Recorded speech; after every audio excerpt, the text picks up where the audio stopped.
हाँ जी अस्सलाम वालेकुम मेरे प्यारे भैन भराओ। हाँ जी सुनाओ जी की हाल चाल है, सुनाओ सब ठीक ठाक अम्मी अबू भैन भरा राजी राजी।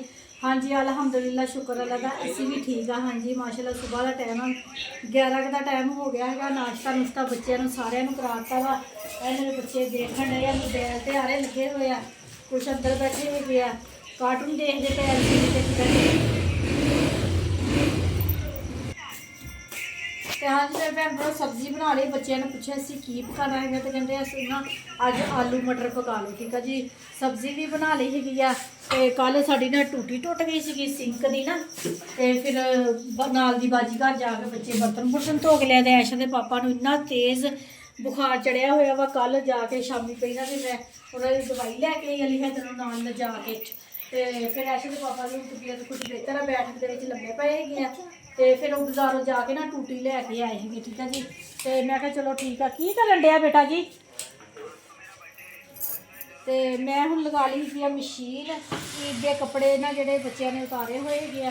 तो मैं कहा भी मशीन लगा के ना कपड़े धो के रख लीए भी उन्होंने कोई दाग दूग ना लग जाए। देखो तो ना चार्ज ना करें खराब आंद बस ज़्यादा आया हुआ वा लगे हुए कार्टून देखने वास्ते। तो मैं लगाई हुई है मशीन। तो हवा भी अज बहुत ज़्यादा चलन डी हैगी तो बड़ी मुश्किल ही कपड़े अज साफ होने है। तो फिर हांडी रोटी करते हैं मैं अपने भैन भरावां अपनी पूरी रूटीन दिखाती होंगी हाँ। ठीक है जी देख के लाइक तो सबसक्राइब कर दिया करो, घंटी का बटन लाजमी दबा दिया करो, तो अगे तो के शेयर कराया करो। देखो कितनी मैं मेहनत करती अपने भैन भरावां अपनी रूटीन दिखाती हाँ। ये कोई मामूली काम नहीं है, कोई करके देखो फिर पता चलेगा कितना ये जिम्मेदारी का काम है। ठीक है जी मैं भी एक अपने भैन भरावां की नौकरी करती पई हाँ। तो देखो माशाल्लाह किन्ने सारे कपड़े है तो ना असी हुण धोने है मशीन के ला खैर कर तो फिर बाद फिर मैं हांडी रोटी भी करना है वा। ठीक है जी तो ब्लॉग पूरा देखा करो। ठीक है जी हम कपड़े धो के फिर मिलते हैं।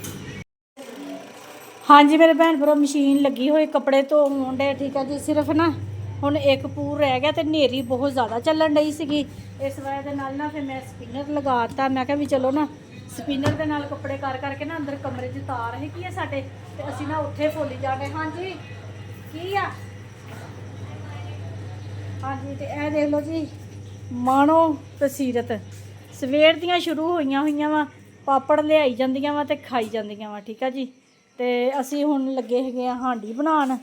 ठीक है जी आयशा नूं कहा है वो पेड़े करती पई हैगी है तो नाल ही मशीन लगाई हुई है तो नाल ही मैं कहना हांडी बना लवां। ठीक है जी प्याज ब्राउन होंदे पे आ ते आलू ते मटर असी ना अज आलू मटर पकान लगे। ठीक है जी यह देखो पेड़े हो गए है तो बहुत आसानी हो गई। नेरी इन्नी ज़्यादा चलन डी जी रोटी तवी ते पकनी कोई नहीं सी।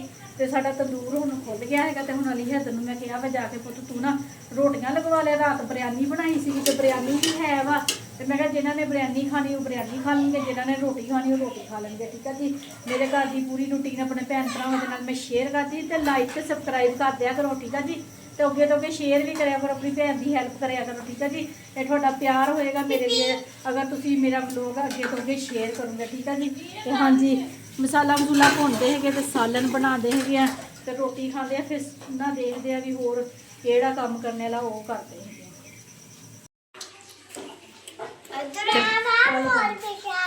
मैं मौलवी साहब केड़ा मौलवी साहब हैं छापे च रखी थी काका रोटी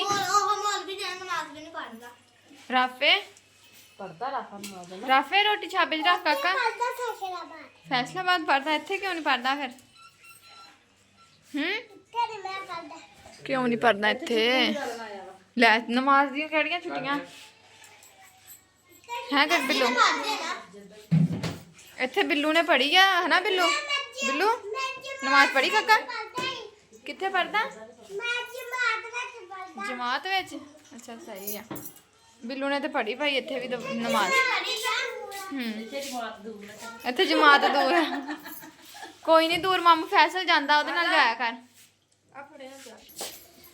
हाँ जी मेरे भैन भरा माशाल्लाह ना बच्चे रोटी खाते पे है। ठीक है माशाल्लाह मेरा भांजा भी बैठा है। हाँ जी मेरे भैन भरा माशाल्लाह बच्चे सारे रोटी रोटी खान डे है माशाल्लाह माशाल्लाह माशाल्लाह। अल्लाह ताला नज़रे बद तो बचावे मेरी फैमिली नू ਮੇਰੇ ਬੱਚਿਆਂ ਨੂੰ ਤੇ ਮੇਰੇ ਜਿਹੜੇ ਦੇਖਣ ਵਾਲੀ ਮੇਰੀ ਫੈਮਿਲੀ ਉਹਨਾਂ ਨੂੰ ਵੀ, ਠੀਕ ਆ ਜੀ। ਅੱਲਾਹ ਤਾਲਾ ਜਿਸ ਤਰ੍ਹਾਂ ਅੱਲਾਹ ਤਾਲਾ ਨੇ ਮੈਨੂੰ ਰੰਗ ਭਾਗ ਲਾਏ ਆ ਨਾ, ਅੱਲਾਹ ਤਾਲਾ ਮੈਂ ਕਹਿੰਦੀ ਹਰ ਮੇਰੇ ਭੈਣ ਭਰਾਵਾਂ ਨੂੰ ਇਸੇ ਤਰ੍ਹਾਂ ਅੱਲਾਹ ਤਾਲਾ ਰੰਗ ਭਾਗ ਲਾਵੇ। ਇਸੇ ਤਰ੍ਹਾਂ ਹਰ ਮੇਰੇ ਤਰ੍ਹਾਂ ਜਿਸ ਤਰ੍ਹਾਂ ਮੈਂ ਖੁਸ਼ ਹੈਗੀ, ਇਸੇ ਤਰ੍ਹਾਂ ਮੇਰੇ ਹਰ ਭੈਣ ਭਰਾ ਖੁਸ਼ ਹੋਣ ਤੇ ਉਹਨਾਂ ਨੂੰ ਹਮੇਸ਼ਾ ਖੁਸ਼ੀਆਂ ਨਸੀਬ ਹੋਣ, ਠੀਕ ਆ ਜੀ। ਤੇ ਮਾਸ਼ਾਅੱਲਾ ਰੋਟੀ ਬੱਚੇ ਖਾਂਦੇ ਪਏ ਹੈਗੇ ਆ, ਦਿਨ ਦਾ ਪਤਾ ਹੀ ਨਹੀਂ ਚੱਲਦਾ ਹੈਗਾ। ਮਾਸ਼ਾਅੱਲਾ ਮੇਰੀ ਛੋਟੀ ਸਿਸਟਰ ਆਈ ਹੋਈ ਹੈ, ਮੇਰੀ ਬੇਟੀ ਆਈ ਹੋਈ ਹੈ, ਠੀਕ ਆ। ਛੋਟੀ ਮੇਰੀ ਸਿਸਟਰ ਹੈ ਨਾ ਜਿਹੜੀ, ਉਹਨੂੰ ਵੀ ਮੈਂ ਆਪਣੀ ਬੇਟੀ ਕਹਿੰਦੀ ਹੈਗੀ, ਠੀਕ ਆ ਜੀ। ਤੇ ਉਹ ਜਿਸ ਤਰ੍ਹਾਂ ਮੇਰੀ ਐਸ਼ਾ ਸਹਿਰਾ ਮੁਸਕਾਨ ਉਸੇ ਤਰ੍ਹਾਂ ਮੇਰੀ ਉਹ ਬੇਟੀ ਹੈਗੀ ਆ। ਤੇ ਮਾਸ਼ਾਅੱਲਾ ਬਹੁਤ ਅੱਛਾ ਲੱਗਦਾ ਪਿਆ। ਸਾਰਾ ਦਿਨ ਬੱਚੇ ਨਾ ਗੱਲਾਂ ਬਾਤਾਂ ਕਰਦੇ ਰਹਿੰਦੇ ਹੈਗੇ ਆ, ਠੀਕ ਆ ਜੀ। ਤੇ ਖੇਡਦੇ ਰਹਿੰਦੇ ਹੈਗੇ ਸਾਰਾ ਦਿਨ, ਮਾਸ਼ਾਅੱਲਾ ਨਾ ਰੌਣਕ ਲੱਗੀ ਰਹਿੰਦੀ ਹੈਗੀ ਆ, ਠੀਕ ਆ ਜੀ। ਤੇ ਮੈਂ ਕਿਹਾ ਆਪਣੇ ਭੈਣ ਭਰਾਵਾਂ ਕੋਲ ਲੈ ਲਵਾਂ ਹੁਣ ਇਜਾਜ਼ਤ। ਹਾਂਜੀ ਮੇਰੇ ਭੈਣ ਭਰਾਵਾਂ ਨੂੰ ਸਾਡਾ ਅੱਜ ਦਾ ਵਲੋਗ ਅੱਛਾ ਲੱਗਿਆ ਵਾ ਤੇ ਲਾਈਕ ਕਰਿਓ, ਸਬਸਕ੍ਰਾਈਬ ਕਰਿਓ, ਘੰਟੀ ਦਾ ਬਟਨ ਲਾਜ਼ਮੀ ਦਬਾ ਦਿਆ ਕਰੋ। ਹਾਂਜੀ ਮੇਰੇ ਭੈਣ ਭਰਾ ਜਿੱਥੇ ਜਿੱਥੇ ਵੀ ਰਹਿ ਰਹੇ, ਜਿਹੜੇ ਮੁਲਕ 'ਚ ਵੀ ਰਹਿ ਰਹੇ, ਮੈਨੂੰ ਦੇਖ ਰਹੇ ਆ, ਖੁਸ਼ ਰਹੋ, ਸ਼ਾਦ ਰਹੋ, ਆਬਾਦ ਰਹੋ, ਹਮੇਸ਼ਾ ਹੱਸਦੇ ਤੇ ਮੁਸਕਰਾਉਂਦੇ ਰਹੋ, ਠੀਕ ਆ ਜੀ। ਆਪਣੀਆਂ ਦੁਆਵਾਂ 'ਚ ਮੈਨੂੰ ਯਾਦ ਰੱਖਿਓ, ਮੈਂ ਵੀ ਆਪਣੀਆਂ ਦੁਆਵਾਂ 'ਚ ਆਪਣੇ ਭੈਣ ਭਰਾਵਾਂ ਨੂੰ ਯਾਦ ਰੱਖਦੀ ਹਾਂ। ਮੈਨੂੰ ਦਿਓ ਹੁਣ ਇਜਾਜ਼ਤ।